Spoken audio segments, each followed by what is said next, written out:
Durante años nos hicieron creer que Carlos Vela era el villano del fútbol mexicano, el crack que le dio la espalda al Tri, el rebelde que decía no cuando México más lo necesitaba. Lo señalaron, lo juzgaron y lo crucificaron sin intentar entenderlo. Pero, ¿qué diablos le pasaba a Carlos Vela? Hoy en pleno 2025, la verdad que nunca contaron por fin salió a la luz. Y lejos de ser un traidor, Vela terminó siendo el único que se atrevió a decir lo que nadie quería escuchar.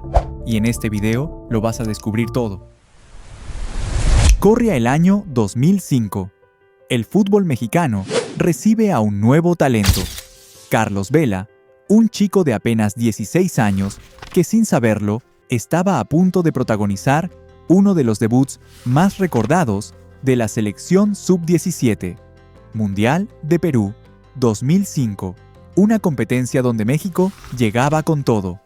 En esa historia, Vela era la joya, el crack, el que todos señalaban como el futuro del Tri, y no se equivocaban. Vela recibió elogios por su actuación, siendo nombrado Balón de Plata del torneo y señalado por expertos como una promesa real para la selección mayor. Lo comparaban con Hugo Sánchez por su zurda letal y su inteligencia dentro del campo. México había encontrado a su próximo crack, y todos lo adoraban. Promesa que, para muchos, se rompería más pronto de lo que pensaban. Tras conquistar al público con la sub-17, Vela dio el salto que todos esperaban. En 2005, el Arsenal de Inglaterra lo fichó. Arsène Wenger, uno de los técnicos más respetados del mundo, lo quería en su proyecto. Vela interpretaría el papel de extremo veloz, inteligente, letal. Aunque las lesiones y los préstamos marcaron sus primeros años, nadie dudaba de su talento. En 2010, llegó cedido a la Real Sociedad de España, y ahí explotó. Goles, asistencias, jugadas imposibles. Se convirtió en el mexicano más importante en Europa después de Hugo Sánchez. La afición vasca lo adoraba, los técnicos lo respetaban, y México lo veía como su carta fuerte para el futuro. Pero aunque Vela tenía solo 21 años, algo empezaba a quebrarse por dentro. Algo que nadie entendía. Algo que la Federación Mexicana jamás supo manejar. Y todo estalló en 2010. El escándalo. Cuando todo se rompió. Con su plan de ser el líder del Tri en mente, llegó 2010. Y con él, la gran oportunidad que lo marcaría para siempre. Pero no de la forma que esperaba. Después de un amistoso contra Colombia en Monterrey, Vela y varios compañeros de la selección organizaron una reunión privada dentro del hotel de concentración. Al principio, la información que se filtró a la prensa era simple: jugadores conviviendo en el hotel. Nada grave, nada escandaloso. Pero entonces empezaron a salir más detalles: que había mujeres, que algunas eran modelos, que la reunión se extendió hasta tarde, y ahí fue cuando la cosa empezó a escalar, porque de repente, lo que era una simple convivencia se convirtió en fiesta descontrolada. Y cuando salió a la luz que entre las invitadas había chicas trans, el escándalo explotó por completo. La prensa mexicana encontró su mina de oro. Los titulares se volvieron cada vez más escandalosos, las portadas cada vez más amarillistas, y la Federación Mexicana, en lugar de controlar la situación, decidió convertirlo en un show mediático brutal. Lo que pudo manejarse internamente, con discreción y profesionalismo, se transformó en un circo nacional. La Federación decidió exponer públicamente a los jugadores involucrados. No los protegió, no los defendió. Los usó como chivos expiatorios para lavar su imagen institucional. Y la prensa, hambrienta de morbo, se encargó del resto. La prensa lo llamó fiesta descontrolada. La Federación lo llamó indisciplina grave. Y el país entero lo llamó vergüenza nacional. Las portadas de periódicos destrozaron a Vela y a los demás jugadores involucrados. Los trataron como delincuentes, como si hubieran cometido un crimen. La FMF actuó con mano durísima. Multas económicas gigantescas, 6 meses de suspensión y una exposición mediática que arruinó su imagen pública. Pero lo peor no fue el castigo, fue cómo lo hicieron. Frente a cámaras, frente a todo México, como un espectáculo público de humillación. Y ahí, en medio de ese circo mediático, con toda la prensa encima, Vela soltó la frase que marcaría su destino para siempre. Si por una reunión privada me tratan como delincuente, entonces no quiero estar aquí. Ese día, la relación entre Carlos Vela y la Federación Mexicana se quebró. Para siempre. Y aunque nadie lo entendía en ese momento, esa fractura revelaría una verdad mucho más profunda sobre el sistema podrido que gobernaba al fútbol mexicano. Pero hay algo que nadie habló públicamente en ese momento. Algo que durante años se mantuvo en secreto dentro del vestuario. Porque esa noche en Monterrey no solo se rompió la relación de Vela con la Federación, también se destruyó su relación con uno de los jugadores más importantes de la selección, Carlos Salcido. Personas cercanas al grupo cuentan que Salcido, en medio del escándalo, señaló directamente a Vela como el organizador de todo el desmadre, que fue él quien convenció a los demás de participar, que fue él quien propició todo, y esas acusaciones, aunque nunca se hicieron públicas oficialmente, llegaron a oídos de la directiva de la Federación. Vela sintió la traición como una puñalada por la espalda. No solo lo estaban exponiendo públicamente, sino que uno de sus propios compañeros lo estaba señalando como el único culpable. Y aunque Salcido nunca confirmó públicamente estas acusaciones, el rumor corrió como pólvora dentro del vestuario. La relación entre ambos quedó destruida. Y para Vela, eso fue el golpe final. Porque si ni siquiera podía confiar en sus propios compañeros, ¿para qué regresar? Aunque el golpe había sido devastador, la vida debía continuar. Vela volvió a Europa con la cabeza destrozada. Había dejado de ser la estrella adorada para convertirse en el traidor señalado. Y aunque su talento seguía intacto, algo dentro de él había cambiado para los años de rebeldía. El 2010 había sido un año demoledor para Carlos Vela. El escándalo lo había convertido en villano nacional, y aunque su rendimiento en Europa seguía siendo brillante, la relación con México estaba rota. Para la Federación y para la afición, su carrera con el Tri estaba destinada a seguir una trayectoria ascendente. Pero lo que nadie imaginaba era que Vela había tomado una decisión. No volvería tan fácilmente. Y empezó a rechazar convocatoria tras convocatoria. Copa América 2011, no. Juegos Olímpicos Londres 2012, no. Copa Confederaciones 2013, no. Eliminatorias rumbo a Brasil 2014, no. Para la afición mexicana, cada rechazo era una puñalada. ¿Cómo era posible que el mejor jugador mexicano en Europa le dijera que no a su país? Los medios lo destrozaban. Lo llamaban egoísta, traidor, cobarde. Las redes sociales lo crucificaban día y noche. Ningún entrenador lograba convencerlo, ni José Manuel de la Torre, quien públicamente lo acusó de falta de compromiso, ni Víctor Manuel Vucetich, quien intentó acercarse pero no logró cambiar su postura, ni siquiera el Piojo Herrera, quien voló personalmente a San Sebastián para pedirle de rodillas que volviera. Vela respondió con una carta fría, directa, incómoda. No estoy mentalmente al 100, no quiero engañar a nadie, no puedo estar en la selección si no me siento preparado. Para la afición, fue la confirmación, era un traidor. Para la FMF, era indisciplina prolongada que no podían tolerar. Para los medios, era el villano perfecto, pero para él, era simplemente una decisión personal que nadie respetaba. Lo que nadie sabía en ese momento era que detrás de esas negativas había algo mucho más profundo, algo que Vela veía y que la Federación intentaba ocultar desesperadamente. Pero el silencio de Vela alimentaba las teorías. ¿Qué le había pasado realmente? ¿Por qué un crack en su mejor momento le decía que no a su país? Y justo cuando todos pensaban que jamás volvería, pasó algo inesperado. El regreso. Noviembre de 2014. Después de casi 4 años sin vestir la camiseta de México, Carlos Vela anunció que volvería a la selección. El país entero explotó de emoción. Portadas de periódicos celebrando el regreso del hijo pródigo. La afición perdonándolo todo. la federación vendiéndolo como la gran victoria institucional, y Vela simplemente volvió. Pero hay un detalle que pocos notaron en ese momento.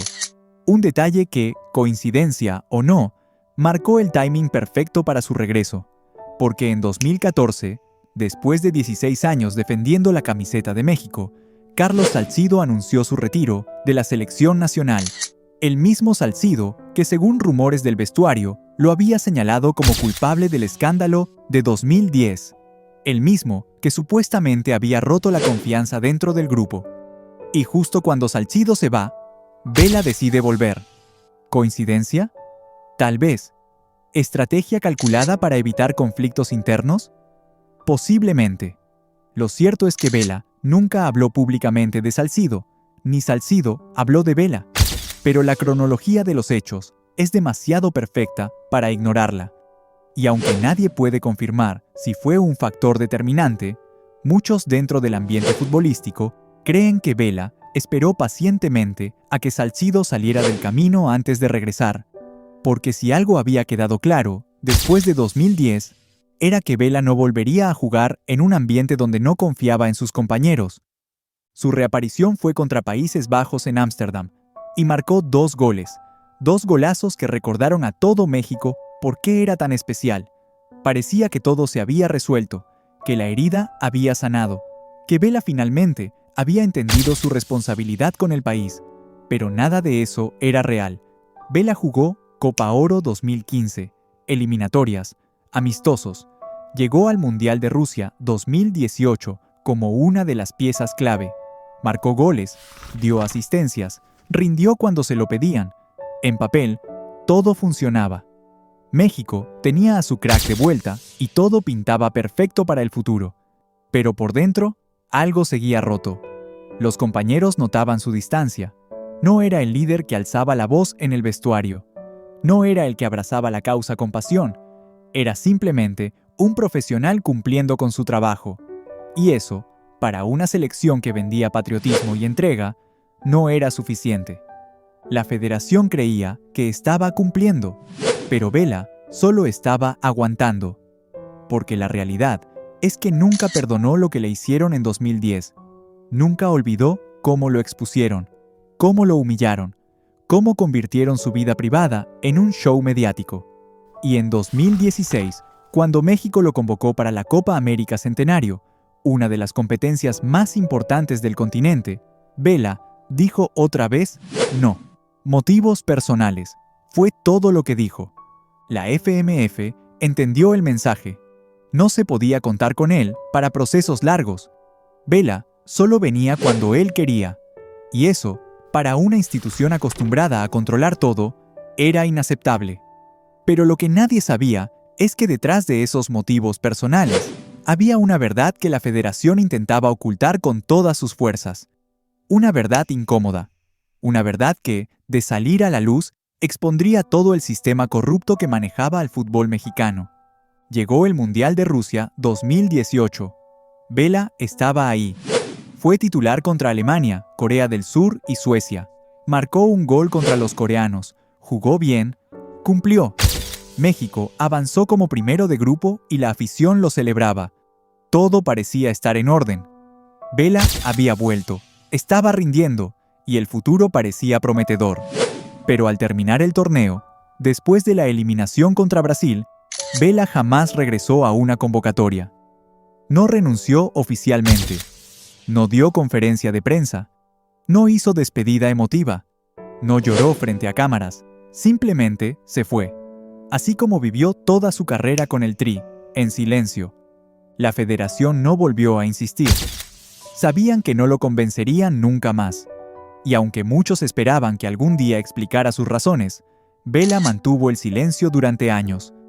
Hasta que finalmente lo dijo. La verdad detrás del conflicto.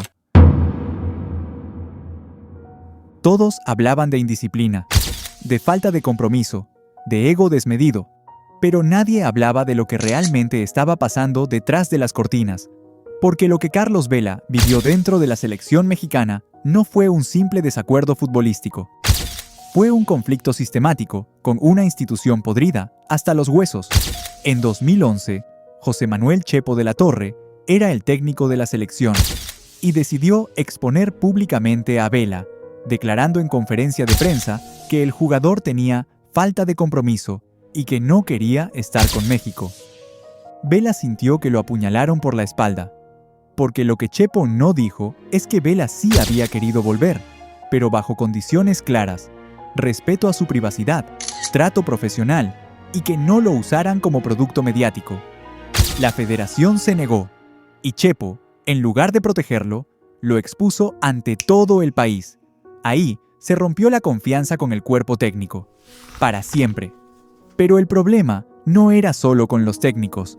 Vela odiaba todo lo que rodeaba al Tri, y no por capricho, sino porque veía cosas que otros callaban. Había trato desigual dentro del vestuario. Había jugadores intocables y otros sacrificables, y todo dependía de quién te llevaras bien con la directiva. Las filtraciones a la prensa eran constantes. Todo lo que pasaba en el vestidor terminaba en portadas al día siguiente. La burocracia era absurda. Cada decisión pasaba por 1000 filtros políticos antes que futbolísticos. Las obligaciones comerciales eran interminables. Patrocinadores, eventos, sesiones de fotos. Vela sentía que era más modelo que futbolista, y el discurso nacionalista era vacío.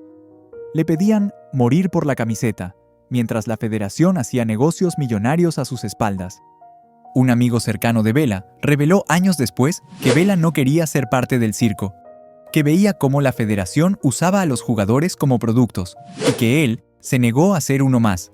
Y es que la presión institucional que vivía era insostenible. En Europa, Vela era una estrella respetada.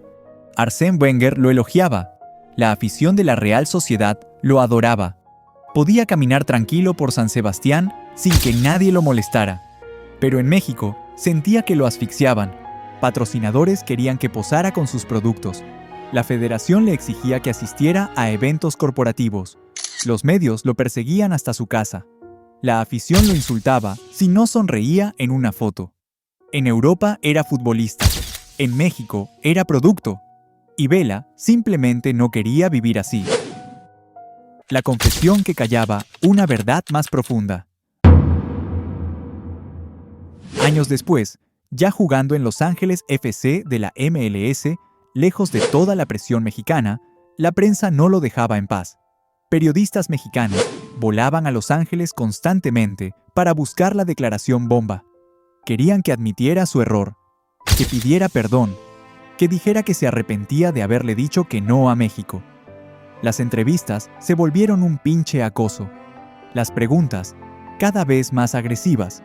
Y en medio de ese chingo de periodistas insistiendo, Vela finalmente soltó lo que todos querían escuchar. No me gusta el fútbol, nunca fue mi pasión. La presión con México no la disfrutaba. Todo era un show. Siempre tomé decisiones por mi paz mental, no por agradar a nadie. Y con esas palabras, la prensa finalmente lo dejó en paz. Ya tenían su titular, ya tenían su villano confirmado, el traidor que nunca amó a México porque nunca amó el fútbol. Caso cerrado. A chingar a su madre. Pero lo que nadie entendió en ese momento es que esas declaraciones eran puro placebo. Una cortina de humo. Una forma de cerrar el tema sin tener que exponer la verdadera razón detrás de todo. Porque Vela sabía algo que nadie más veía. Sabía que tarde o temprano, toda la mierda dentro de la Federación Mexicana iba a explotar. Que los escándalos que él vivió en 2010 no eran casos aislados, sino síntomas de un sistema completamente podrido hasta los huesos. Y que el tiempo, ese cabrón implacable, terminaría dándole la razón. Y tenía razón. Porque si Vela hubiera dicho la verdad completa en ese momento, lo habrían hecho pedazos. Lo habrían acusado de resentido, de amargado, de inventar excusas para justificar su traición. Y al final Vela tenía razón. Hoy, en 2025, cuando vemos el estado del fútbol mexicano, todo cobra sentido. Porque lo que Vela vio en 2010 no solo no se arregló, sino que empeoró muchísimo. Y ahora, con todo saliendo a la luz, esa traición que en su momento sintió, la afición se volvió un sentimiento de comprensión y apoyo hacia un Vela que aguantó todo y contra todo. La Federación Mexicana y la Liga MX están metidas en absolutamente todo.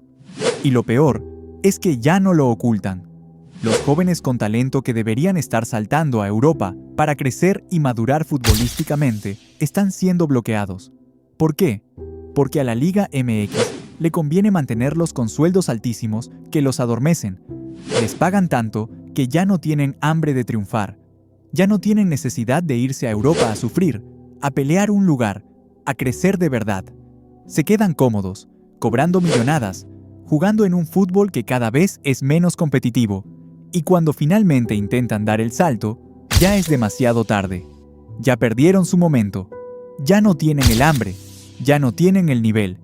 Y la selección nacional es el reflejo perfecto de todo ese desastre.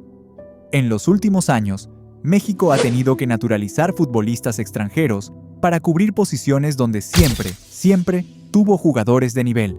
Defensas, mediocampistas, delanteros. Posiciones que antes eran el orgullo del Tri, ahora están ocupadas por jugadores que hace 2 años ni siquiera sabían cantar el himno nacional. Y no es culpa de ellos. Es culpa de un sistema que dejó de producir talento real. Esta es, sin exagerar, una de las peores plantillas mexicanas de la historia. Y los resultados lo confirman. Sí, ganaron la Copa Oro. Pero seamos honestos, la Copa Oro es el torneo más mediocre del continente. Un torneo donde México, con todo su presupuesto y su estructura, debería ganar con los ojos cerrados. Pero después de eso, pierde amistosos contra absolutamente todo el mundo. Contra equipos que no deberían ni siquiera competir con México. ¿Perdieron contra Qatar? Sí, contra Qatar. Un equipo que no clasificó al Mundial, que no tiene tradición futbolística, que literalmente compró su Mundial 2022 y les ganó a México. Eso ya no es mala suerte, es incompetencia absoluta. Al final, ¿quién tenía razón? ¿El jugador que se negó a ser parte de un sistema podrido? ¿O la federación que sigue repitiendo los mismos errores una y otra vez? Los números hablan por sí solos. México lleva más de 40 años sin pasar de cuartos de final en un mundial. 40 años. 2 generaciones enteras viendo lo mismo. Y nada cambia. Porque no quieren que cambie. Porque el negocio funciona así. Y mientras el negocio funcione para ellos, el fútbol mexicano que siga hundiéndose. Podemos decir que la vida de un futbolista de élite está llena de triunfos, pero también de caídas. Lo verdaderamente importante es ser perseverante y tener metas claras, tal como es el caso de Sebastián Córdoba, quien tuvo que superar innumerables obstáculos para llegar a la cima. Si te interesa conocer esa historia inspiradora, te la dejo por aquí. No te la puedes perder, en la cual repasamos tanto su carrera futbolística como su vida privada, muy entretenida.